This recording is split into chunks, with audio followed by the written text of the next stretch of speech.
Yo, what's going on guys? My name is August, and today we're back with another Clash video. This is another episode of the Art of the 3-Star, and just like I promised, we're going to be taking a look at a top war clan in the world, 300.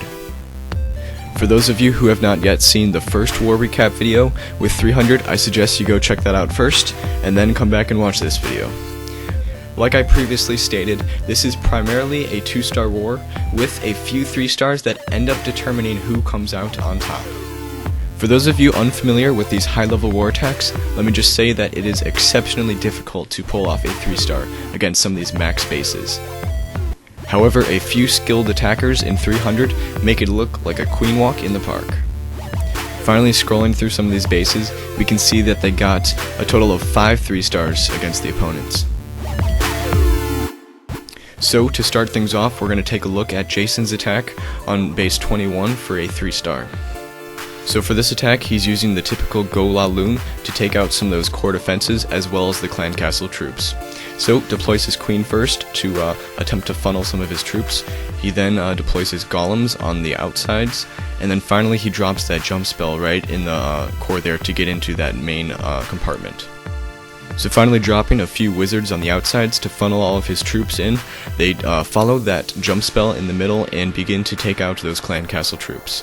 He then drops a rage spell to speed things up so that the dragon does not do too much damage to his heroes. So while his kill squad is in the center there, distracting some of those point defenses, he begins to drop some of his hounds and loons towards the bottom of the base. You'll notice that they do take most of those seeking air bombs and mines, and so that is going to help out those loons at the bottom. Finally, following it up with some haste spells to get things moving along quicker in the core there, and also with a freeze spell. Now look at how much buildings that freeze spell is able to stop. I believe it is an air mine, a Tesla, and an Inferno. Lastly, an important thing to note in these 3-star attacks, you'll notice that these attackers do not just drop all of their troops at once. In fact, Jason was actually able to save some of his loons at the end there to get some of those last defenses. So, with those last few loons, they're able to take out all of the remaining defenses, and he's left to just clean up the surrounding buildings on the outside. So great execution by Jason, securing those 3 stars in this war. So coming up on our second attack, done by Pretty Lady from 300. She's actually the leader of the clan currently. She does 3-star this base. Now it is not a max base. It's more like a Town Hall 9.5 with Infernos. Nevertheless, it's still a great queen walk attack, so I thought I would share it. So she starts by dropping her queen at that right corner there, followed by some healers, and she begins to drop her barbarian king at that section down towards the bottom to take out that first air defense. So the king is able to grab that first air defense, but is going to be taken down by the clan castle troops and the Inferno. So finally, that queen up at the right there, she drops her wall breakers to get her into that first compartment. She's then going to focus on some of those core defenses, including that air defense, Inferno, Expo, as well as the enemy queen. As she drops down a free spell to prevent her queen from taking any more damage, her queen is successfully able to take out that queen and some of those main defenses. So now with the majority of all of those center defenses taken out, as well as 2 air defenses, she then begins to drop her hounds at that bottom south corner. So now following a standard Lava Lunion deployment, she drops her hounds followed by her loons, and following up with some haste spells. She's also saved that second free spell for that last Inferno there, as well as a rage spell.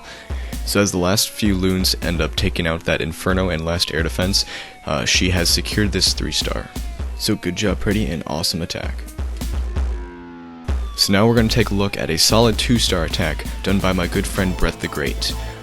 So for his troop composition, you'll notice he's using the typical mass golem attack with some wizards to follow. He is also bringing 3 jump spells to get into that center. So first deploying some of those golems to tank some of the damage, he also drops some of those wizards to eventually funnel his heroes into that center. So with his troops continuing to push more into that core, those golems are going to absorb all of the damage. The most difficult part of this attack is deciding where to place those jump spells and how to place your golems so that they funnel correctly into that core there. After eventually funneling into that center compartment, he drops a rage spell as well as a freeze spell to get those infernos covered. So now with a lot of firepower in those main compartments of the base, he's going to take out that town hall as well as get a very high percentage. So now speeding things along, he's going to attempt to get as much percentage as he can in the event of a tie. And with that last jump spell on that expo, he's going to push some of his remaining troops into those last compartments. So after watching this replay, I noticed something interesting about his king. So after he takes out that expo, he jumps up over the wall and ends up dying in midair. Replaying that back, you can actually see that his king is frozen in midair after he dies. Kind of interesting, never really seen that before, maybe I just hadn't taken notice. Anyway, going back to the attack, he's then going to try and take out a few more buildings and defenses to try and raise his percentage. He's finally going to end up with a total of 85% on this max Town Hall 10 base. Our next 3-star attack was done by T-Bone. He used a standard lava Lunion attack. Nothing too fancy here. T-Bone just deploys his heroes up at that bottom corner over there to take out some of the clan castle troops, as well as the archer queen and that first air defense. Dropping a few wall breakers to get into that first compartment, the queen is eventually going to funnel in and target that air defense. Hoping to slow down and weaken the enemy heroes, he drops a poison spell on both of them. As the queen starts to head in towards the center, she begins to lock onto that first air defense. After taking some heavy fire from the cannon and enemy queen, he begins to activate her ability, and she successfully takes out the enemy queen. She's eventually going to be taken out by that expo, but she has done her job in taking out those defenses in the center there. So with the deployment of the hound at that bottom left area, and with loons to wrap around it, that hound is going to tank all of those air bombs and distract from the defenses in that center. Deploying a hound at each air defense, he finally drops his last hound at that air defense up at the top to the right. T-Bone then drops a rage spell, followed by a freeze spell on that first inferno there, to take it out as soon as possible. As the loons in the middle begin to move throughout the base, he finally drops that last freeze spell on those Tesla's air defense and the Inferno. And actually he ends up missing the air defense, but because the hound is there, it is able to tank from all the damage of that last air defense. So finally, with that last archer tower and Tesla taken out, he is then going to clean up this base with his remaining troops and secure yet another 3-star attack. So finally, moving on to this last 3-star attack by Dares, this is arguably one of my favorite attacks. It is called the Zap Quake. He uses 5 lightning spells and an earthquake spell to take out that enemy clan castle as well as the enemy archer queen. However, you'll notice that he has left the enemy archer queen with just a fraction of her health left.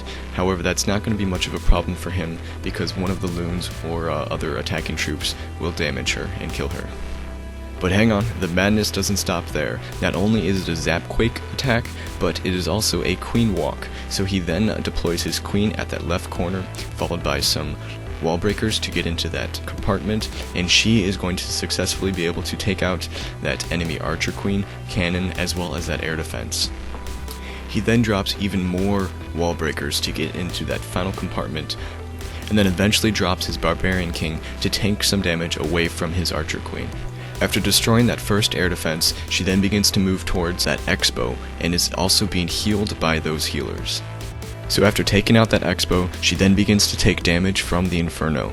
After activating the Barbarian King's ability, he then regains some health. The Archer Queen then focuses on that second air defense, taking it out. The king begins to move in to attack that Inferno, however is eventually destroyed by all those surrounding defenses.